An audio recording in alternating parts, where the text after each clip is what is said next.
మీ 100 politics మీరు నడుపుకోండి, మీ కుర్చీలు మీరు సంపాదించుకోండి, మీ ఉద్యోగాలు మీరు చేసుకోండి, మీకు నెక్స్ట్ ఎలాగా ఏమేమి రాయించుకోవాలో ఎలా సంపాదించుకోవాలి మీ గొడవ మీరు పడండి. కానీ దాని గురించి అనవసరంగా రాముడిని కృష్ణుడిని లేకపోతే అల్లాని వాటిని వాడడానికి వీల్లేదు.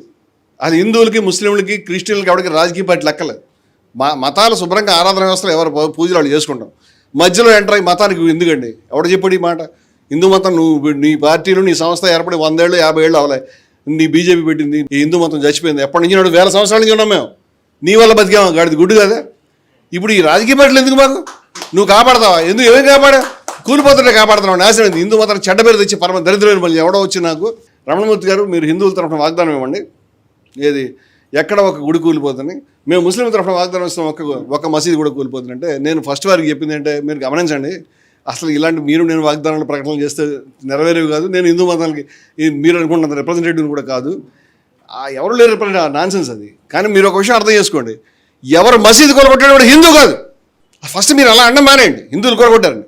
ఎందుకంటే వాడు హిందూ మతోన్మాది. మతోన్మాది వేరు, మతస్థుడు వేరు. ఈ విషయం అర్థం చేసుకోవాలి మాత్రం మీరు. ఈ చిన్న బేసిక్ పాయింట్ ఎవడు చెప్పట్లే. ఆవిడ సోమనాథ్లో వాడు వచ్చి గజని కూలగొట్టాడు, గోరికి వాడు ముస్లిం కాదు, వాడు ముస్లిం మతోన్మాది. ఈ హిందువులు ముస్లింలు గుళ్ళును మసీదులు కూలగొట్టదలుచుకుంటే ఇండియాలో ఏ గుళ్ళు ఏ మసీదులు మిగలవు. ఎందుకంటే కట్టడానికి 100 మంది కావాలి కానీ కూలగొట్టడానికి 2 చాలు. వాళ్ళు మసీదులు గుళ్ళకు 2 రోజులు కూడా వస్తారు, ఎక్కడ మిగులుతాయా? మేము శుభ్రంగా సంతోషంగా హ్యాపీగా బ్రతుకుతున్నాం ఎప్పటి నుంచో. అన్ని గుళ్ళలో, భద్రాచలం గుళ్ళో ఆస్థాన విద్వాంసుడు హసన్ సాహెబ్ వారు తరతరాల నుంచి ముస్లిం, ఆయన ఆస్థాన విద్వాంసుడికి ఈ మోడీ ప్రభుత్వం మనం ఎప్పుడు సన్మానం చేశారు. షేక్ సినమోనా ఉన్నాడు, నేను ఎన్ని గుళ్ళు చూపిస్తాను. ఆయన భారతరత్న బిస్మిల్లా ఖాన్, ఆయన వచ్చే వారణాసి వదిలిపెట్టే నేను వచ్చేస్తే శివుడిని ఎవరు లేపుతారని అడిగాడు. రోజు లేపుతాడు మోదీ. ఎంత గొప్ప విషయం, ఎంత అథారిటీ, ఎంత గొప్ప మాట చూడండి మీరు. కలీషాబీ అని గొప్ప కర్ణాటక సంగీతం, అలాగే కాలిగ్రఫీ అంటారు. ఇప్పుడు చక్కగా ముస్లింల ఖురాన్ సూక్తుల నుంచి అనేక మంది హిందువులు చూపిస్తాను నేను. అసలు ఖురాన్ని మొట్టమొదటి తెలుగులోకి అనువదించినటువంటి వాడే హిందూ చిలుకూరు నారాయణరావు గారు. ఇలా ఎప్పటి నుంచో కలిసి ఉన్నామండి. ఈ గొడవలనేంటి నాన్సెన్స్? ఎందుకు భరించాలి వీటిని మేము? నేను ఎందుకు చెప్తున్నానంటే నువ్వు రిప్రజెంటేటివ్ కాదని. మీరు అందరూ మీరు గమనిస్తే ఇప్పుడు 91, 92 బాబ్రీ మసీద్ కూలగొట్టింది. ఆ తర్వాత ఎన్నికలు జరిగినాయి. ఎన్నికలు జరిగితే ఏమన్నా యూపీలో ఎవరున్నారు? హిందువులా ముస్లింల మెజారిటీ? హిందువులే కదా, 80% ఉన్నారు కదా. తుక్కుగా ఓడించారు నీ పార్టీని. నువ్వు అది కొలగొట్టావని గంతులేసి నేను గెలిపించాలి కదా. ఎందుకు ఓడించారు మరి? హిందువులు ఇచ్చిన తీర్పు అది, నువ్వు చేసిన పని తప్పని. ఇప్పుడు హిందువులకు ఎలా అడగడతావు నేను అడుగుతున్నాను నేను. అది హిందూ మతోన్మాదివి, నీ పనికి ప్రజల యొక్క యాక్సెప్టెన్స్ లేదని చెప్తున్నాను నేను. అంటే ఈ విషయాన్ని ఇలాగే అర్థం చేసుకోవాలి, వేరే రకంగా అర్థం చేసుకోలేము మనం. మరి వాళ్ళే ముస్లిం అయితే కనుక ఎంతమంది ముస్లింలను చూపించమంటారండి? మరి కృష్ణుడి మీద కీర్తనలు రాసి డ్యాన్స్ చేసేటువంటి నవాబు గారిని చూపించగలుగుతాను నేను. ఇప్పుడు 20 కోట్ల మంది జనాభా ముస్లిమ్స్ కూడా ఫియర్ సైకోసిస్లోనే ఉన్నారు. బయట సమాజం నుంచి లోపలికి ఇలా వెళ్ళిపోతున్నారు. ముస్లిమ్స్ నడిపేటువంటి సంస్థల్లో ఉండాలి, ముస్లిమ్స్ నడిపేటువంటి టీవీ ఛానల్ చూడాలి, ముస్లిమ్స్ పత్రిక, ముస్లిమ్స్ పార్టీ, ముస్లిమ్స్ ఇదే గోల. నేనేమంటే ఎగ్జాక్ట్గా వాడు అదే కోరుకుంటున్నాడు. మీరు ఇక్కడ ఉండొద్దు, సిటీలో బయట ఉండాలి, మీరు ఈ కాలంలో ఉండొద్దు, ఈ సమాజంలో ఉండొద్దు, ఈ పార్టీలో ఉండొద్దు, ఈ ప్రాంతంలో ఉండొద్దు అని. వాడికి ఏం కావాలి? నువ్వు అంత ఉత్సాహంగా ఎందుకు చేస్తావు అడుగుతాను నేను. నువ్వేం చేయాలంటే లోపల రావాలి, సమాజంలోకి రావాలి, సిటీస్లోకి రావాలి, వేదికల్లోకి రావాలి, పార్టీల్లోకి రావాలి, సంస్థల్లోకి రావాలి, పత్రికల్లోకి రావాలి. అన్నింటినీ కూడా మీరు ఆక్రమించడానికి ప్రయత్నం చేయాలి. వెనకాలకు ప్రయత్నం ఎందుకు చేస్తారు? అలా మిక్స్ కావడానికి ప్రయత్నం చేయాలి. ఈ ఐసోలేషన్ వాళ్ళు కోరుకుంటారు, వాళ్ళు ఆ పని చేస్తున్నారు. ఇది దురదృష్టకరమైనటువంటి పరిణామం. ఇది పొరపాటు, ఇలా జరగడానికి వీల్లేదు అని. ఇవాళ 20 కోట్ల మంది జనాభా ఉన్నారండి. యూరోప్లో చాలా కంట్రీస్లో కూడా అంత పాపులేషన్ లేరు. ఏమో చిన్న జనాభానా? ఈ మొత్తం జనాభాని మీరు గర్వాప్సి చేసి మార్చగలుగుతారా? బయట పడేస్తారా? వాళ్ళు చాలా ఘోరంగా, దళితులంతా ఘోరంగా ఉన్నారని సచార్ కమిషన్ రిపోర్టు మనకి మొన్న 7-8 ఏళ్ళు 10 ఏళ్ళు అయింది. ఆ రిపోర్ట్ వచ్చింది. వాళ్ళ పరిస్థితులు బాగాలేవు. ఏదో కొంతమంది ముస్లిమ్స్ కనిపిస్తారు, అంతకంత దిగజారుతున్నారు ముస్లింల పరిస్థితి. ఇవాళ భారతదేశంలో నాకు కాలుకి ఇంత పెద్ద ఇనప గుండు కట్టేసి నడవమంటే ఇప్పుడు ఈ కాలు నాది కాదా? ఈ కాలు నేను ఈడ్చుకుంటూ నడిస్తే నేను వేగంగా పరిగెడతానా? 20 కోట్ల మంది సొసైటీని వెనక్కి నెట్టేసి బీసీల్లో 50%కి ఏ రకమైన పొలిటికల్ ప్లేస్ లేకుండా చేసి ఇంకా సంచార కులాలని వాళ్ళని ఇంకా ఉపకులాలని ఇంకా దూరంగా తొక్కేసి భారతదేశం ఎట్ట ముందుకు తీసుకెడతారు మీరు? మీకేం అక్కర్లేదా? వాడు ముస్లిం కావటని వాడు మార్చుకుంటాడు. ఎలా మార్చుకుంటారు? అసలు ఈ పిచ్చి తగ్గించుకోవాలి. వివేకానందుడు చికాగో వెళ్ళి చెప్పాడు ఏమనంటే, ఈ ప్రపంచంలో ఏ మతం నశించదు, ఏ మతం కూడా ఆ భ్రమలు ఏం అక్కర్లేదు మీకు. ఇప్పుడు ఈ మోడర్న్ డేస్లో అసలు పాజిబుల్ కాదు. నా మతమే ఉండాలి, ఈ మతాలను నశించాలి నువ్వు అనుకుంటే నీకు నా హృదయ అంతరాళాల నుంచి నీకు నా సంతాపాన్ని తెలియజేస్తాను. ఇట్ ఈస్ ఇంపాసిబుల్ కాదు అని చెప్పాడు వివేకానందుడు చెప్పాడు. ప్రతి మతం కూడా గొప్ప వాళ్ళని ప్రొడ్యూస్ చేసింది, ప్రతి మతం పనికిరాని వాళ్ళని ప్రొడ్యూస్ చేసింది. అరే ఏ మతానికి ఎగ్జామ్షన్ లేదు ఈ విషయంలో. అంచేత ఉత్తములు ఆ మతాన్ని రిప్రజెంట్ చేస్తారు. గఫార్ ఖాన్ని చూసి నేను ఇస్లాంని చూసి కావాలా, కాసిం రిజ్వీ గారిని చూసి కావాలా, గాంధీ గారిని అంబేద్కర్ని చూసి నారాయణ గురిని చూసి నేను హిందూ మతాన్ని మెచ్చుకోవాలా, లేకపోతే గాడ్సేనో లేకపోతే వీడెవడో దారాసింగ్ని ఎవడో చూసి సంతోషపడాలి? ఏముంది అంటే ప్రతి మతంలో కూడా నీచులు దుర్మార్గులు వచ్చారు, ప్రతి కులంలో మంచివాళ్ళు చెడ్డవాళ్ళు ఉంటారు. నేనేం చెప్తున్నానంటే ఇవాళ మన దేశం ఉన్నటువంటి క్లిష్టమైన పరిస్థితుల్లో మనం రకరకాల రంగాల్లో పనిచేసేవాళ్ళం, మనకు ఉన్నటువంటి పరస్పరమైనటువంటి మైన్యూట్ విభేదాలని లేదా పోనీ మేజర్ విభేదాలని, అవగాహనకు సంబంధించినటువంటి వైవిధ్యాన్ని వాటిని కొంచెం పక్కన పెట్టి ఇవాళ కామన్గా మనం ఎక్కడ కలిసి పనిచేయగలుగుతాము, ఏ విషయాల్లో కలిసి పనిచేయగలుగుతాం అని ఆలోచించకపోతే కనుక ఈ దేశం ఎటు వెళ్తుందో మనం పట్టించుకోలేని పరిస్థితి వచ్చింది. మనకు కొన్ని విషయాలు చెప్తాను. మనం ఎదుర్కొంటున్నటువంటి శత్రువులు సామాన్యమైనటువంటి వాళ్ళు కాదు. ఇప్పుడు గాంధీ గారిని ఆర్ఎస్ఎస్ చంపేసింది అంటే వాళ్ళు ఆమె కేసు పెడతారు. టెక్నికల్గా ఐ మే నాట్ ప్రూవ్, కానీ వాళ్ళ యొక్క ఆ నమస్తే సదావత్సలే మాతృభూమే అనే పాటని ఆ పెద్ద మనిషి ఉరికమ్మ విక్రముడు పాడాడు. ఆయన హృదయం అంతా వాళ్ళతోటే ఉంది. ఆయన డెడికేటెడ్గా ఆ కార్యక్రమం చేశాడు. వాళ్ళు మిఠాయిలు పంచుకున్నారు ఆ రోజుని సర్దార్ పటేల్ గారు స్వయంగా, అది కూడా వాళ్ళ క్లాస్ సూత్రంలోనే చెప్పాడు. మీరు టెక్నికల్గా మిమ్మల్ని ప్రూవ్ చేయలేకపోవచ్చు, కానీ ఏ విషయం అయితే గాంధీ గారిని చంపేసిందో మహాత్ముడిని, ఆ విషయాన్ని ప్రొడ్యూస్ చేసింది మీరే. ఎందుకు ప్రొడ్యూస్ చేశారని స్వయంగా సర్దార్ పటేల్ రాశాడు. ఆ పుస్తకం కూడా వాళ్ళే వేశారు, ఎవిడెన్స్తో సహా మాడచ్చు ఇవన్నీ కూడా. నేనేమంటానంటే ఇప్పుడు మనకి బయట గాంధీ గారి మీద జరిగినటువంటి తీవ్రమైన నెగిటివ్ ప్రాపకాండ ఏదైతే ఉన్నదో, ఇవాళ దేశంలో చాలామంది ఆయన తిట్టుకోవడం ద్వేషించడం చేస్తున్నారు. అవన్నీ వాస్తవాలు కాదు, మాకు తెలుసు ఆ విషయం. కానీ దీనికి వెనకాల ఎవరున్నారని అడుగుతాను. దీని వెనకాల చాలామందికి తెలుసు ఆ సంస్థ వాళ్ళు ఉన్నారని. కానీ ఒక షాకింగ్ విషయం చెప్తాను. ఆ సంస్థ యొక్క ప్రాతస్మరణీయుల యొక్క ఒక గీతం ఉంది, అంటే పొద్దునే పాడతారు వాళ్ళు. దాంట్లో గాంధీ గారు ఉన్నారు, ప్రాతస్మరణీయుడు.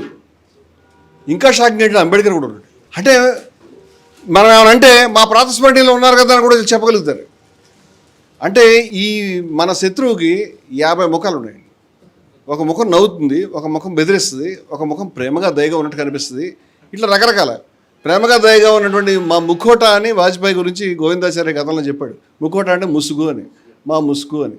ఆ ముసుగు ఏంటంటే మా ఆయన చాలా లిబరల్గా ప్రేమగా, వాజ్పేయి గారు అంటే కోపం వస్తుంది అందరికీ. ఈయనకంటే ఆయనే మెరుగు, ఆయనకంటే ఆయనే మెరుగు అని చెప్పుకోవాల్సిన రోజులు వచ్చినాయి. ఎవరైతే మొత్తం దేశమంతా రథాన్ని తిప్పి మొత్తం ఆయన రథం నడిపిన ప్రతి చోట మత విద్వేషంతో కలవడం జరిగినాయి. అలాంటి పెద్ద మనిషి ఈయనకంటే మెరుగు అని చెప్పుకోవాల్సి వస్తుంది ఇవాళ. నేనేమన్నానంటే ఇవాళ స్ట్రైట్గా మాట్లాడినటువంటి, మీకు దమ్ము ఉంటే మేము గాంధీ గారిని చంపాం, ఎందుకు చంపాం, మేము అంబేద్కర్ ఇల్లు పుట్టున్నాం ఎందుకు అన్నాం అని మాట్లాడాలి. వాళ్ళ నుంచి ఒక వేరు ఒకటి పుట్టుకొస్తుంది. ఆయన టీవీలో కూర్చుని అంబేద్కర్ నేనే చంపేవాడిని, అంబేద్కర్ దుర్మార్గుడు చెప్తాడు. అంబేద్కర్ చాలా గొప్పవాడు, ఆయన వల్ల నేను ప్రధాని అయ్యాను ఈయన చెప్తాడు. గాంధీ గారిని ఇలా కాల్చి చంపుతామని ఒకళ్ళు డెమో చేసి చూపిస్తారు. అదే గాంధీ గారు చాలా గొప్పవాడు, ఆయన కార్యక్రమం చేద్దామని ఇంకొకటి చెప్తారు. ఇవన్నీ కూడా ఏంటంటే డిఫరెంట్ సెక్షన్స్కి డిఫరెంట్ పీపుల్ క్యాటర్ చేయడానికి ఇటువంటి శత్రువుతో మాట్లాడతాం మనం. అంటే వీళ్ళ మనసులో ఏముంది, వీళ్ళ ఆంతర్యం ఏముంది, వీళ్ళు తెలుసుకోవడం ఎలాగా అనేది చాలా కష్టమైనటువంటి పని. నువ్వు శత్రువు కూడా కనీసం నిజాయితీగా ఉంటే బెటర్గా ఉంటుంది. విద్వేషపూరితమైనటువంటి వ్యక్తి కూడా నిజాయితీగా ఉంటే వాడు ఏంటో తెలుసుకోవచ్చు. కానీ వీళ్ళు నిజాయితీగా ఉండే మనుషులు కాదు. వీళ్ళ మనసులో ఒకటి ఉంటుంది, వీళ్ళు చెప్పేది ఒకటి ఉంటుంది, చేసే పని ఒకటి ఉంటుంది. ఇటువంటి శత్రువుని ఫేస్ చేస్తున్నప్పుడు మనము భ్రమలకు లోను కాకుండా ఉండే పరిస్థితి మనం అలవాటు చేసుకోవాలి. ఇవాళ పెద్ద ఎత్తున బీసీల నుంచి ఎస్సీల నుంచి మతోన్మాదపు క్యాంపు వైపు వెళ్ళిపోతున్నటువంటి పరిస్థితి కనిపిస్తూ ఉంది మనం. ఇవాళ చాలా నిస్సహాయమైన పరిస్థితి. ఇవన్నీ జరిగితే ఇప్పటిదాకా క్రింది కులాలకు సంబంధించి, ఈ కులాలకు సంబంధించి మనం ఎక్కడ దాకా ముందుకెళ్ళాము, ఎవరెవరు ఎంత బాధపడ్డాము, ఎవరెవరు ఎన్ని త్యాగాలు చేసాము, ఎంతమంది దీని గురించి కష్టపడ్డారో, ఇది గాంధీ గారిని శత్రువుని చూపించేటువంటిది చాలా దుర్మార్గమైనటువంటి స్ట్రాటజీ. అది గాంధీ గారి మీద 2 సార్లు హత్యా ప్రయత్నాలు జరిగినాయి ఆయన క్రింది కులాల గురించి పనిచేస్తాడని. బీహార్లో ఒక దగ్గర అయితే బ్రాహ్మణులు కర్రలు తీసుకొచ్చిన ఆయన కారుని మొత్తం బదలగొట్టి ఫిజికల్గా చంపాలని ప్రయత్నం చేస్తారు. పూనాలో బాంబు అటాక్ చేశారు. ఆయన చాలా చోట్ల బయట కూర్చోబెట్టేవారు. చాలామంది తెలియదు ఈ ఫ్యాక్ట్స్ అన్నీ కూడా. ఆయన ఏం మాట్లాడాడు, ఆయన డెమాలిషన్ ఆఫ్ క్యాస్ట్ గురించి ఎవరికి ఏం తెలియదు. కానీ అసలు శత్రువుని మనకు గుర్తుపట్టలే. ఒక పార్టీ వాళ్ళు ఏం చేశారంటే ఆయన సమాధి మీద అటాక్ చేశారు, దళితుల పార్టీ వాళ్ళు. నేను అప్పుడు అడిగాను, మీరు అటాక్ చేశారు కదా, మీరు ఎందుకు సావర్కర్ సమాధి మీద అటాక్ చేయలేదు, మీరు ఎందుకు గోల్వాల్కర్ సమాధి మీద అటాక్ చేయలేదు, మీరు ఎందుకు డాక్టర్జీ సమాధి మీద అటాక్ చేయలేదు? వాళ్ళు నిలబడ్డారు, మను రూల్స్ అవర్ హార్ట్స్ అని చెప్పినటువంటి వాళ్ళు వాళ్ళే కదా. ఈయన సమాధి మీద అటాక్ చేశారు అంటే తప్పేనండి. తప్పని పబ్లిక్గా చెప్తారా? మళ్ళీ చేయకుండా మళ్ళీ చేయమని పబ్లిక్గా చెప్తారని చెప్పమని చెప్పారు. ఈ కన్ఫ్యూజన్ వల్ల ఏం జరుగుతుందంటే ఈ శిబిరాలని విడదీయడం, శిబిరాలను కన్ఫ్యూజ్ చేయడం జరుగుతుంది. ముస్లిము ఆర్గనైజేషన్స్లో కూడా ఇవాళ ముస్లిం మతాలు కూడా చాలా ఆశ్చర్యం అండి. చాలామంది ముస్లిమ్స్ చాలా బిజీగా ఉంటారండి. రోజును పొద్దున్న లేచిన తర్వాత ఏం మాట్లాడాలి, దీన్ని ఎలాగా మార్చుకోవాలి, లేకపోతే మత ప్రచారం ఎట్లా చేయాలి, ఇప్పుడున్న పరిస్థితిలో కూడా షిప్ మునిగిపోతున్నాం పక్క, ఇంత తీవ్రంగా ఉంది, అవసరమా ఇది పరిస్థితి? ఇవాళ హిందూ ముస్లిం ఐక్యత గురించి లేకపోతే వేరే రకమైనటువంటి ఒక రాడికల్ స్టెప్ వేయడానికి ముస్లిం ఆర్గనైజేషన్స్ చాలామంది రావట్లేదు. కొన్ని టిపికల్ క్వశ్చన్స్కి ముస్లిం సమాజానికి సమాధానం చెప్పించడానికి ఒక ప్రోగ్రెసివ్ ఫోర్సెస్ని మనం తయారు చేసుకోలేకపోతే మనం ఎక్కడ ఉంటామన్న విషయం ఆలోచించాలి. కేవలం రోజు కూర్చొని నరేంద్ర మోడీ మీద లేకపోతే ఆర్ఎస్ఎస్ మీద బీజేపీ మీద తిట్లు శాపనార్థాల వల్ల పిల్లి శాపనార్థాలకు ఉట్లు తెగవు. నరేంద్ర మోడీ కానీ బీజేపీ కానీ ఆర్ఎస్ఎస్ కానీ, Modi is not a person, ఆయన ఒక వ్యక్తి కాదు, ఆయన ఒక ఐడియాలజీ, ఒక విద్వేషపూరితమైనటువంటి సిద్ధాంతం. అది సిద్ధాంతాన్ని ఫేస్ చేస్తాం మనం. అది సముద్రంలో ఒక అలని తిట్టి అలా కొట్టి చాలా డేంజర్ అని అనుకుంటే ఎంత తెలివి తక్కువ, ఈయన తిడితే అంత తెలివి తక్కువ, వెనకాల ఇంకా పెద్దలు వస్తుంది, ఇంకా పెద్ద ఉపరి వస్తుంది ఈసారి. సముద్రం మన నుంచి ఉన్నది విష సముద్రం అనే విషయం మనం అర్థం చేసుకోవాలి. దీన్ని ఎట్లా ఫేస్ చేయాలి? మన దగ్గర స్ట్రాటజీ ఉండాలి దానికి సంబంధించి. మార్క్స్ అందరి పనికొచ్చే మాటలు చెప్పాడని నేను అనుకోవట్లేదు, కానీ మార్క్స్ గొప్ప మాట చెప్పాడు. అదేమిటంటే సిద్ధాంతం అనేది జనబాహుళ్యాన్ని ఆకట్టుకున్న తర్వాత అది భౌతిక శక్తిగా మారుతుందని చెప్పాడు ఆయన, ఫిజికల్ ఫోర్స్. ఇవాళ మతోన్మాదం అనేది కాగితాల్లో ఉన్నటువంటి సిద్ధాంతం కాదు, ఇవాళ కోట్ల మంది ప్రజల్ని ఆవేశించినటువంటి ఒక ఫిజికల్ ఫోర్స్. అది ఒక విద్వేషపు ఫిజికల్ ఫోర్స్ని మనం ఎదుర్కొంటాం. దాన్ని ఫిజికల్ ఫోర్స్ని ఎదుర్కోవడానికి నువ్వు కూడా ఫిజికల్ ఫోర్స్ తయారు చేసుకోవాలి. భౌతిక శక్తి ఎదుర్కోగలుగుతుంది.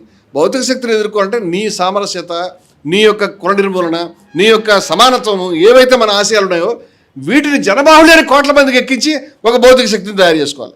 ఇది వేరే షార్ట్ కట్ ఏది లేదు దీనికి. ఇప్పుడు ఇది తయారు కావాలంటే మొట్టమొదటి సిద్ధాంతం తయారు కావాలి కదా అంటాను నేను. సిద్ధాంతం తయారు చేసిన వాళ్ళం వేరు చోట్ల కూర్చుని ఆ ఎమ్మెల్యే గారు మనకి ఏదైనా చిన్న ప్రయోజనం చేకూరిస్తే సరిపోతుందని అనుకుంటూ బాబాసాహెబ్ అంబేద్కర్ బొమ్మలు పెట్టుకుని ఇవాళ రూలింగ్ పార్టీ ఎమ్మెల్యేలకు అపోజిషన్ ఎమ్మెల్యేల వెనకాల తిరుగుతూ వాళ్ళ నుంచి ఏదైనా ప్రయోజనం దొరికితే చాలు అని అనుకుంటున్న వాళ్ళు లేరా మన మధ్య? ఇప్పుడు ఇదేనా మనం చేయాల్సిన పని? మునిగిపోతుంది మన సొసైటీ. ఇవాళ వాళ్ళు పంపిస్తున్నటువంటి నోట్లని మనం ఊళ్ళలో పంచి ఓట్లు వేయించట్లేదా? మనం ఈ దౌర్భాగ్యమైన బ్రోకరేజం చేసి ఎవరిని వాడు కూర్చుని వాడి తండ్రి వాడి తాత వాళ్ళే స్థిరపడ్డారు అక్కడ. ఏం దారుణం జరుగుతుంది దేశంలో ఇవాళ? అంచేత సిద్ధాంతాన్ని తయారు చేసుకోవాలి. సిద్ధాంతాన్ని తయారు చేసుకోవాలంటే మనకు సహనం కావాలి, మనకు ప్రేమ కావాలి, మనం ఆలోచన చేయాలి. మనం ఇక్కడ కూర్చున్నటువంటి లేదా సమాజంలో డిఫరెంట్ సెక్షన్స్ వాళ్ళం విభేదాలను పక్కన పెట్టండి. మీరు కొంత ఉపయోగకరమైన పని చేస్తారు, నేను కొంత ఉపయోగపరం, ఆయన కొంత ఉపయోగపరమైన పని చేస్తాడు. కంప్లీట్గా కమ్యూనల్ ఐడియాలజీతో ఉన్న వ్యక్తితో మీరు పని చేయలేరు. కంప్లీట్గా ఇన్ఈక్వాలిటీ కోరుకునేటువంటి కులహంకారితో మనం పని చేయలేము. కంప్లీట్గా విద్వేషాన్ని మాత్రమే ప్రచారం మనం పని చేయలేము. కానీ ఏదో ఒక ధోరణిలో పనిచేస్తున్నటువంటి సెక్షన్స్ ఒకళ్ళనొకళ్ళు ఇంటరాక్షన్ ద్వారా మనం తెలుసుకోవడం, మార్చుకోవడం, ప్రచారం చేసుకోవడం, ఎదుర్కోవడం చేయకపోతే కనుక చీమలన్నీ కలిసికట్టుగా ఉండకపోతే పామును ఎదుర్కోవడం సాధ్యం కాదు. ఇది చాలా తీవ్రమైనటువంటి ప్రమాదం మనకు వస్తుంది. వాళ్ళ మనసులో ఏముంది వాళ్ళు పదే బయట పెట్టారు. మీరు చూడండి, బయట పెడతారు, దెబ్బ కొడతారు, తర్వాత కాదంటారు. బ్రహ్మకుమారిలు ఇక్కడ నుంచి వెళ్ళిపోయారు కదా. బ్రహ్మకుమారిల వీళ్ళ వెనకాల ఇది అమితాబ్ బచ్చన్ సినిమాలో డైలాగ్ ఉందండి. అమితాబ్ బచ్చన్ ఎవరినో పట్టుకొచ్చి 2 పీకిన తర్వాత వాడు విలన్కి ఫోన్ చేస్తాడు. ఫోన్ చేసి వీడికి చెప్పు అది ఆపేమనేది చెప్తే వాడు నమ్మకం ఏంటంటే కుత్తా ఆపన మాలిక్ ఆవాజ్ పహచాన్తా హై అని వాడిని లాక్కొచ్చి వాడి చేత వినిపిస్తాడు. ఇప్పుడు రోడ్డు మీద నిలబడి బ్రహ్మకుమారి మీద దాడి చేస్తున్నటువంటి కుక్కలు ఎవరైతే ఉన్నారో వీళ్ళ మాలిక్ వాడే. ఆ మాలిక్ భాగవత్ గారు మొన్న ఢిల్లీ హెడ్ క్వార్టర్స్కి వెళ్ళాడు. వారం రోజుల తర్వాత మోడీ గారు కూడా వెళ్ళొచ్చు. మోడీ గారు వెళ్ళారు, భాగవత్ గారు వెళ్ళారు, కాబట్టి వాళ్ళకి దాడితో సంబంధం లేదని మనం అనుకోవాలి. నిజమేనా? ఇదే ప్రాబ్లం అంటాను నేను. ఎందుకంటే ఒక చేత్తో మనతో మాట్లాడుతూ, ఒక చేత్తో కన్ను గిడుతూ, ఇంకో చేత్తో మనని బెదిరించి మనని కొట్టగలిగినటువంటి శత్రువు. ఇది ప్రాబ్లంగా ఉంది. వాళ్ళ ఉద్దేశాలు ఎప్పటికీ బయటపడే విషయం మీద మాకేం సంబంధం లేదండి, మేము చేస్తాం అని చెప్పి వాళ్ళ గురువు అయినటువంటి బ్రహ్మబాబా గారు అని అంటారు, ఆయన కృష్ణుడితో వచ్చాడు. ఎవరు? భాగవత్ గారు. జస్ట్ జరిగి వారం 10 రోజులు అయిందండి. కానీ రోజు మీరు హిందువులు కాదని తిట్టే వాళ్ళకి ఆ సంస్థే దేవుడు, వాళ్ళ చుట్టూ తిరుగుతున్నారు వీళ్ళంతా కూడా. అంటే మీరంతా ఒక యూనిఫైడ్ వాయిస్లో ఎందుకు మాట్లాడట్లేదు వాళ్ళు అంటే వాళ్ళ వ్యూహమే అది. వాళ్ళు మాట్లాడరు, మనం కన్ఫ్యూజ్ చేస్తారు. వాళ్ళు రాజ్యాంగం తీసేయాలని వాజ్పేయి గారు ప్రధానిగా ఉన్నప్పుడు కూడా పదే చర్చలు చేశారు. దీన్ని మార్చాలి, ఇది కాదు అని ఎవరో మాట్లాడితే మళ్ళీ రాజ్యాంగం తీస్తారని మనం 2-3 సదస్సులు పెడతాం. అక్కడ కొన్ని ఎవరన్నా రాజ్యాంగం చాలా గొప్ప, దానివల్ల మేము రాజ్యాంగం చాలా మంచిదని చెప్తారు. అలాగే అంబేద్కర్ చంపాలి ఎవరు అలా అంటే లేదు అంబేద్కర్ చాలా గొప్పవాడిని చెప్తారు. లేకపోతే గాంధీ గారు చాలా గొప్పవాడిని, మీరు చాలా గౌరవం ఆయన అంటే చెప్తారు. ఇది మళ్ళా కొడుతుంటారు. క్రమంగా ఏంటంటే ఓ మాట అనడం, తర్వాత నీకు నిజంగా ఉంటే కనుక గాంధీ గారి డెమో చూపించినటువంటి వాడిని మళ్ళీ టికెట్ కూడా పక్క పంపించాలి కదా. నీకు మళ్ళీ ఉంటే కనుక వాడిని ప్రమోట్ చేయకుండా వాడు అంబేద్కర్ని చంపేస్తానన్నటువంటి నువ్వు తయారు చేస్తున్నటువంటి ఏదో వాడిని ఏమన్నా నాకు ఏ భాషలో అన్నా తెలియట్లేదు అటువంటి వెర్రిబాగుల క్యాండిడేట్ని వాడిని దూరంగా పెట్టాలి కదా. వాడు మనిషి కాదు, వాడు వెనకాల ఉన్న శక్తికి నేను బాధపడుతున్నాను. వాడు తల్ల ఎక్కించారు, వాడు దళితుడై ఉండి వాడు ఎగ్జాక్ట్గా దళిత ప్రయోజనాలకు వ్యతిరేకంగా ఉన్నటువంటి శక్తులకి ఈజీగా ఒక కుక్క మాదిరిగా సేవ చేస్తూ ఉన్నాడు. ఇలాంటి వాళ్ళని తయారు చేస్తూ ఉన్నారు, ఇలాంటి వాళ్ళని తయారు చేసి వదిలిపెడతా ఉన్నారు. ఇప్పుడు ఆయనతో మాకు సంబంధం లేదని కాసేపు అంటారు, తర్వాత ఆయనే ముఖ్యమైనటువంటి నాయకుడు అవుతాడు. ఏదో ఒక రోజున వాళ్ళు, ఎందుకంటే ఒక సిస్టమ్ ప్రకారం ఎప్పటికప్పుడు ఈ రాజ్యాంగం మీదో, లేకపోతే సెక్యులరిజం మీదో, లేకపోతే లౌక్యత్వం మీదో, లేకపోతే సోషలిజం మీదో, లేకపోతే అందరికీ సంక్షేమం మీదో, లేకపోతే కులం మీదో ఎందుకు చెంపదెబ్బ కొడతారో మళ్ళీ కాదని ఎందుకు అంటున్నాం. నీ స్ట్రాటజీ ఏంటది మనం అర్థం చేసుకోవాల్సి అంటే అసలు ఎగ్జాక్ట్గా ఏమనుకుంటాడు నేను. దానికి మార్గం ఉంది, కానీ విశాల జనబాహుళ్యం ఈ విషయం తెలుసుకోలేకపోతారు. విశాల జనబాహుళ్యాన్ని కన్ఫ్యూజ్ అవుతున్నారు. అందుకని ఎస్సీబీసీ వెళ్తున్నారు. మేము ఒక విషయం గుర్తుపెట్టుకోవాలంటే, గుజరాత్లో 2000 మంది ముస్లిమ్స్ మీద దాడి ఊచకోత జరిగినప్పుడు ఆ ఊచకోత దాడి చేసిన వాళ్ళు ఎవరు? క్షత్రియులను, బ్రాహ్మణులను, వైశ్యులు కాదు, బీసీలు, ఎస్సీలు, ఎస్టీలు ప్రధానంగా ఉన్నారు. దాంట్లో బీసీలు, ఎస్టీలు ప్రధానంగా ఉన్నారు నాకున్న డేటా ప్రకారం. మరి ఈ శక్తి వెనకాల వాళ్ళు ఎందుకు ఎడుతున్నారు? నేను పదే ఆ సంస్థల నుంచి ఎవడన్నా కనిపిస్తే నువ్వు అసలు ఎందుకు ఎడుతున్నావు వాళ్ళు వెనకాల అని అడుగుతాను నేను. నీ కమ్యూనిటీకి ఎప్పుడైనా వాడు ఏమైనా చేసాడా? నువ్వు ఇప్పుడు వచ్చి మా ఇంటి తిరిగి మాట్లాడి కాలేజీలోకి వెళ్ళి చదువుకుని పుస్తకం తీసుకుని నాకు చెప్తున్నావు ఈ కాలేజీ పెట్టించడానికి ఈ పుస్తకం ఎవడన్నా నీకు ఎప్పుడైనా సాయం చేశాడా? నీకేం సిగ్గుంది అసలు? ఇది దేని గురించి మాట్లాడుతున్నావు నువ్వు అని. ఇవాళ మనుస్మృతి అనేదాన్ని బాబాసాహెబ్ అంబేద్కర్ రోజు కాలబెడితే గర్వంగా మనం చెప్పుకున్నాం, కానీ మనుస్మృతిని కాలబెడతారంటే దాని గురించి ప్రొటెస్ట్ చేసేటువంటి వాళ్ళు వచ్చారు. మీరు మనుస్మృతిని ఏమనడానికి వీల్లేదని చెప్పేవాళ్ళు. ఇంకా గౌరవం ఏంటంటే మనుస్మృతి గొప్పదని చెప్పేవాళ్ళు. ఇంకా గౌరవం ఏంటంటే దాంట్లో దళితులు ఉంటున్నారు. దళిత షాకింగ్ ఇది. మనుస్మృతిని కాలబెట్టడం, మనుస్మృతి హిందూ పుస్తకం, దాంట్లో అవన్నీ లేవు, దాంట్లో కొన్ని బ్రిటిష్ వాడు రాశాడు, వాడాడు ఈ దరిద్రపు ఆర్గ్యుమెంట్స్ అన్ని. ఈ ఎవడు రాస్తే ఏది బ్రిటిష్ వాడు ఎందుకు రాశాడు? ఏకలవ్యుడి కథ బ్రిటిష్ వాడు రాశాడా? శంభుకుడి కథ ఆయన రాసుకొచ్చాడా? ఎందుకు ఈ దొంగ మాట్లాడలేదు? ఎందుకు చేతగాని మాట్లాడలేదు? కులం లేదా అంతకుముందు? కులం భౌతికమా? మన కళ్ళ ముందు కనిపిస్తుంది కదా. ఏ ఊర్లోకి వెళ్తే కులం లేదు, ఎక్కడికి వెళ్తే కులం లేదు. కులం మన దేశంలో, మన సమాజంలో, మన జీవితాల్లో మనకి ఇంత స్పష్టంగా దాని యొక్క వేళ్ళు ప్రతి ఒక్క రంగంలో, సినిమాలు కావచ్చు, సంస్కృతి కావచ్చు, రాజకీయం కావచ్చు, ఆర్థికం కావచ్చు, పరిశ్రమలు కావచ్చు, ఎవరెక్కడ ఎంతమంది లెక్కలు తీయచ్చు కదా. ఈ ఏలూరు రోడ్ నుంచి ఆచవరం నుంచి ఇవతల కడితే ఈ షాపుల్లో ఎవరు ఎంతమంది లెక్కలు తీస్తే తెలియవా? ఈ కాలేజీల్లో ఎవరు ఎంతమంది లెక్కలు తీస్తే తెలియవా? పరిశ్రమల లెక్కలు ఎంతమంది తెలిసా? అందరికీ తెలిసే విషయాలు. ఇవాళ బ్రిటిష్ వాడు పట్టుకొచ్చి పెట్టాడా? బుద్ధుందా అసలు మాట్లాడడానికి? మాట్లాడేవాడు శూద్రుడు, దళితుడు, బీసీ మాట్లాడుతుంటే ఎవరికి చెప్పాలి సమాధానం? ఇవాళ అంత టిపికల్ కండిషన్స్లో మనం ఉన్నాం. అంచేత ఆర్గ్యుమెంట్స్ తయారు చేసుకునే విషయంలో, ఇంటరాక్షన్ తయారు చేసుకునే విషయంలో పొద్దున్న మొదలుపెట్టిన తర్వాత ఒక ఫ్యాక్టరీ మాదిరిగా ప్రొడ్యూస్ చేస్తున్నారండి. చెత్త లేనిపోయిన అబద్ధాలు. ఏది డాక్టర్ జీనో ఎవరో అంబేద్కర్ని స్కూటర్ మీద ఎక్కించుకున్న ఫోటోని ఏఐలో తయారు చేసి పెట్టారు. ఇంకెన్ని తయారు చేస్తారో తెలియదు. ఇప్పుడు టెక్నాలజీ అనేది విషయాన్ని ప్రచారం చేయడానికి ఉపయోగపడే అబద్ధం అది. ఇంకోటి అబద్ధం, మనం ఈ డ్రైనేజ్ వేస్తూ ఉంటే మనం దిగాలి. ఆ డ్రైనేజ్ ఎంతమంది వేస్తారు? వాడు పొద్దున్నే సాఫ్ట్వేర్ ఉద్యోగం చేసుకుంటాడు, బ్యాంకులో ఉద్యోగం చేసుకుంటాడు, పొద్దున్నే లేచి ఈ 50 పోస్టులు వేస్తాడు, 12 చేసుకుంటాడు. ఏమి చదవడు, ఏమి తెలుసుకోడు. మళ్ళీ సాయంత్రం అయితే మళ్ళీ ఇంకో 50 వేస్తుంటాడు. ఆ 50 నుంచి ఇంకో 50, వాడు ఫార్వర్డ్, వీడు ఫార్వర్డ్, దేశం అంతా నిండిపోతున్నాయి.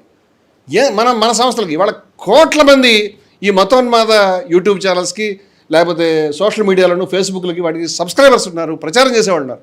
మనం ఎంతమంది ఉన్నాం? ఎవరితో మాట్లాడితే నా మీద నువ్వు, నీ మీద నేను.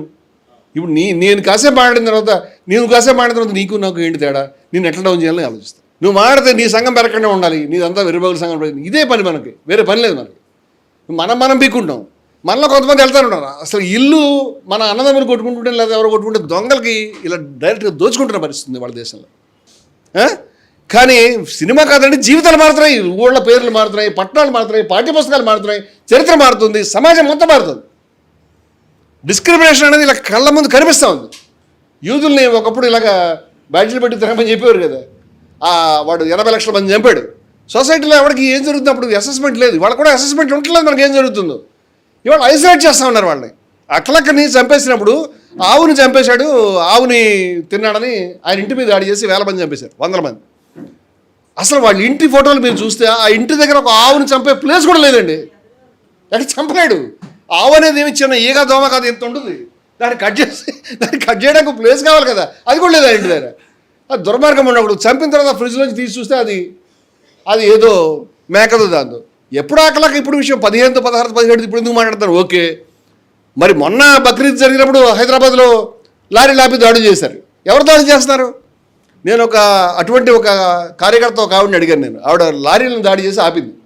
అమ్మ, మీరు లారీలను దాడి చేసి ఆపారు కదా, లారీలో ఉన్నవాడు ఎవడు? వాడు హిందూ. ఎక్కడ తీసుకెడుతున్నాడు? అమ్మినోడు ఎవడు? హిందూ. ఎక్కడ వాడు హిందువే. కానీ ఇది చెప్పరు వీళ్ళు. ఆ టీవీ చూసేవాడికి ముస్లింలు గోహంతకులు అంటారు. వాడు గోహంతకుల్ని వాళ్ళు పట్టుకున్నారు, మన వాళ్ళు వీరులని. వాడు ఇదంతా క్రైమ్ అంతా ముస్లిమ్స్ పెరిగిపోతుంది, వాడికి ఏం సంబంధం లేదు పాపం. మొన్న దాడులు చేశారు బక్రీద్ రోజు. ఒక జంట పారిపోయి హోటల్లో ఉంటే వాళ్ళని బయటికి పంపించకపోతే హోటల్ తగలబెడతామని చెప్పారు. ఇది మన చుట్టూ సమాజంలో జరుగుతుంది. ఎంతకాలం సైలెంట్గా ఉంటాం మనం ఈ విషయం మీద? ఎక్కడ మారిందా? ఆ పెరియార్ గారును వాళ్ళు అంత కష్టపడారు. వాళ్ళు తమిళనాడులో ఒక దళితుడు నడుపుతుంటే మోటార్ సైకిల్ చేతులు నరికేశారంటే వెనక్కి వెళ్తామో ముందుకు వెళ్తాం మనం? ఎక్కడ వెళ్తాం మనం? ఎక్కడుందండి ఈ వివక్షలు అంటే? ఎక్కడ ఉన్నాయండి? ఏం చేసేవాడు అనేవాళ్ళు చాలామంది అయ్యారు. ఆశ్చర్యం ఏంటంటే దళితులు బీసీల చేత ఊరేగింపులను మీటింగ్లు పెట్టించి రిజర్వేషన్లు ఎత్తేయండి. నేను జోక్గా చెప్తాను అనుకోదండి మీరు. ఈ రిజర్వేషన్లు ఎత్తేయండి, ఇవి మాకు అక్కర్లేదు, ఈ రాజ్యాంగాన్ని రద్దు చేయండి, ఆ మనుస్మృతిని లేకపోతే మీరు అనుకున్న వివక్షను పెట్టండి అని అడిగిపించేలా కనిపిస్తారు నాకు వీళ్ళు. వెళ్ళిపోయిన జోంబీల్లాగా వీళ్ళ తల లేకుండా వీళ్ళు కూడా తయారవుతున్నారు. వీళ్ళకి చెప్పాలి మనం అని చెప్తున్నాను నేను. ఔరంగజేబు అనేటువంటి వాడి మీద సినిమా తీశారు. ఔరంగజేబు అనేటువంటి వాడు సర్మద్ అనేటువంటి ఒక సూఫీ గురువుని తలనరికి చంపాడు. మహానుభావుడు. సూఫీ గురువులను చంపడం చిన్న విషయం కాదని చెప్పేది. ఆ గురువు తల నరికితే ఆ తల చేతిలో ఇలా పడింది. ఆ చేతిలో పడిన తర్వాత కూడా అది ప్రేయర్స్ చదువుతుందట. ఆయన ప్రేయర్ లా ఇలా చదువుతున్నప్పుడు నరికారు వాడు ఔరంగజేబు. వాడు ఇక్కడ హైదరాబాద్లో కూడా మసీదులు కూడా వచ్చాడు. చాలామంది తెలియదు ఈ విషయం. ఇప్పుడు చాలామంది బాబర్కా ఔలాద్ అంటారు కదా. బాబర్ వచ్చి దాడి చేసి ఎవరి మీద దాడి చేశాడు? హిందూ మతంలో. ఇది హిందువుల మీద దాడి చేసి వాడు అప్పటికి ఉన్న ముస్లిం రాజుతో పోరాడాడు. చాలామంది తెలియదు ఇది. లోడీలతో పోరాడాడు. పోరాడే వాళ్ళ యొక్క రాజు. ఈ లోడీల మీద పోరాడిన సైన్యంలోనూ హిందువులు ఉన్నారు. అటు బాబర్ గారి సైన్యంలో కూడా కొంతమంది హిందువులు ఉంటారు. మీరు ఉండరని అనుకోకండి. శివాజీ సైన్యంలో హిందువులు ఉన్నారు, ఔరంగజేబు సైన్యంలో హిందువులు ఉన్నారు. ఇది రాజుల మధ్య జరిగిన పోరాటం. ఓకే, ఉన్మాదం ఉంది, పోని తిడదాం. ఇప్పుడు ఔరంగజేబు అంటే దారాషికో గురించి ఏం మాట్లాడచ్చు కదా. ఈ ముస్లింలు ఔరంగజేబు చాలా గొప్పని పుస్తకాలు ఇస్తుంటారు. ఎందుకు పుస్తకాలు వేస్తారు? అవునన్నా కాదన్నా సోమనాథ్ ఆలయం కూరగొట్టాడు, అక్బర్ పాలసీని డైల్యూట్ చేశాడని మాకు కూడా తెలుసు. ఏమైంది? నష్టం ఏమొచ్చింది? ఎందుకు ఐడెంటిఫై అవుతావు? హీరోతో ఎందుకు ఐడెంటిఫై కావు? రఫీ అహ్మద్ కిద్వాయితో ఎందుకు ఐడెంటిఫై కావు? లేకపోతే మక్బూల్ షర్వా అనేటువంటి 19 ఏళ్ల కుర్రాడిని కాశ్మీర్లో మేకులు కొట్టి సిలవేసి చంపారు. విన్నారా ఈ పేర్లు ఎప్పుడైనా? మేము పుస్తకాలు వేస్తున్నాం వీళ్ళందరి గురించి. ఎవరు చెప్పరు మీకు? బీబీ అమ్తుస్సలాం అనేటువంటి ఆవిడ ఒక ముస్లిం ఉమెన్ 26 రోజులు నిరాహార దీక్ష చేసింది. ముస్లింలంతా హిందువుల మీద దాడి చేస్తున్నటువంటి ఏరియాలో ఈ నౌకాలి ఇప్పుడు బంగ్లాదేశ్లో ప్లేస్ అది. అక్కడ నిలబడి 5 రోజులు 6 రోజులు నిరాహార దీక్ష సెలైన్లు ఎక్కించు చేస్తే వాళ్ళు మన వాళ్ళంతా పెద్ద హీరోలు అవుతారు. సెలైన్లు ఎక్కించుకుంటూ మందులు తీసుకుంటూ పక్కకి వెళ్ళి తింటూ కూడా. కానీ 26 రోజులు ఒక మహిళ అనారోగ్యంతో ఉండే ఫ్రైల్ బాడీతో ఉన్న మహిళ, ఆవిడ కుటుంబం అంతా పాకిస్తాన్ వెళ్ళిపోయింది. పాకిస్తాన్ వెళ్ళిపోయింది ప్రేమతో కాదు. పాకిస్తాన్లో వెళ్ళక తప్పదు. దాడి చేస్తే ఏం చేస్తావు? దాడులకు గురై పంజాబ్ ప్రాంతం వెళ్ళిపోయారు. ఆవిడ జమీందారీ బిడ్డ. ఆవిడ ఒక్కతి ఇండియాలో ఉండి ఆవిడ 26 రోజులు నిలబడింది. 600 పేజీల పుస్తకం రాశాను నేను. భారతదేశంలో అక్కడ పారాగ్రాఫ్ లేదు ఆవిడ గురించి. మక్బూల్ షర్వాని సిలవేసి చంపారండి. తెలుసా మీకు? 19 ఏళ్ల కుర్రాడు, కాశ్మీర్ కుర్రాడు. కాశ్మీర్ అంటే కాశ్మీర్ అనగానే టెర్రరిస్టులు, హిందూ పండితులు వాళ్ళని పిలిచి ఇది తప్పితే ఏం తెలియదు వీడికి. నేను మీటింగ్స్లో చెప్తున్నాను. 19 ఏళ్ల కుర్రవాడు మక్బూల్ షర్వాని పాకిస్తాన్ సైన్యం 48లో దాడి చేసినప్పుడు ఈ కుర్రవాడిని పట్టుకుని 3 రోజులు టార్చర్ చేసి కాళ్ళు చేతులు తిప్పి బాది చితకొట్టి చివరికి వాడు హిందూ ముస్లిం ఐక్యత నిలబడిన మనిషి. ఆ 19 ఏళ్ల కుర్రవాడిని వాడిని ఎక్కించి పైకి మేకులు ఇలా కొట్టి కాళ్ళలో చేతుల్లో సిలవేసి నిలబెట్టి పాకిస్తాన్ జిందాబాద్ అన్నాడు. కండలు చీల్చే మేకులు బ్లడ్ ఇలా ఫ్లో అవుతుంటే ఆ పిల్లవాడు పైన నిలబడి హిందూ ముస్లిం ఐక్యత దిల్లాలని చెప్పాడు వీళ్ళు పాకిస్తాన్ జిందాబాద్ అనమంటే వాడిని కాల్ చేశారు. ఈ స్టోరీ ఎంతమందికి చెప్పాలి? మనం ఎంతమందికి చెప్పాలి? పుస్తకాలు రాయొద్దా? ఇండియన్ ఆర్మీ అక్కడికి వెళ్ళి ఆ ప్రాంతాన్ని రీఆక్యుపై చేసిన తర్వాత ఆ బాడీ కిందకి దింపితే 14 బుల్లెట్లు ఉన్నాయి. హిందూ ముస్లిం ఐక్యత గురించి 19 ఏళ్ల పిల్లడు చచ్చిపోయాడు. వాడు కాశ్మీరీ, వాడు యువకుడు. ఎంతమంది చెప్పాలి? బ్రిగేడియర్ ఉస్మాన్ స్టోరీ ఎవరికి చెప్పాలి? రఫీ అహ్మద్ కిద్వాయి గురించి ఎవరికి చెప్పాలి? రఫీ మార్గన్ ఢిల్లీలో ప్లేస్ ఉంది. ఆ రఫీ మార్గన్ అనేది ఎందుకు పెట్టారని అడిగితే అది మహమ్మద్ రఫీ గురించి అనుకుంటు. రఫీ అహ్మద్ కిద్వాయి జేబులో పైసలు లేకుండా చచ్చిపోయినటువంటి మినిస్టర్ రఫీ అహ్మద్ కిద్వాయి తమ్ముడిని షఫీ అహ్మద్ కిద్వాయిని చంపేశారు. మీకు సత్యం, మీకు జలియన్ వాలాబాగ్ తెలుసు కదా, జలియన్ వాలాబాగ్లో కాల్పులు జరిగినాయని తెలుసు కదా. కిస్సా ఖానీ బజార్ గురించి ఎంతమందికి తెలుసు? జలియన్ వాలాబాగ్ కిస్సా ఖానీ బజార్ తేడా ఏంటంటే జలియన్ వాలాబాగ్లో కాల్పులకు ఎదురుండి జనమంతా పారిపోతూ బావిలో దిగుతూ కాల్పులకు గురి చచ్చిపోయారు. కిస్సా ఖానీ బజార్లో కాల్పులు ఎదురుండి చచ్చిపోయారు. గఫర్ ఖాన్ చేశాడు ఆ పని. ఆ కిస్సా ఖానీ బజార్ మన చరిత్రలో ఎక్కడ దొరకదు, మీకు తెలుసుకోవాలి. అక్కడ కూడా 100 మంది చచ్చిపోయారు. వీళ్ళంతా గ్రేటెస్ట్ హీరోస్.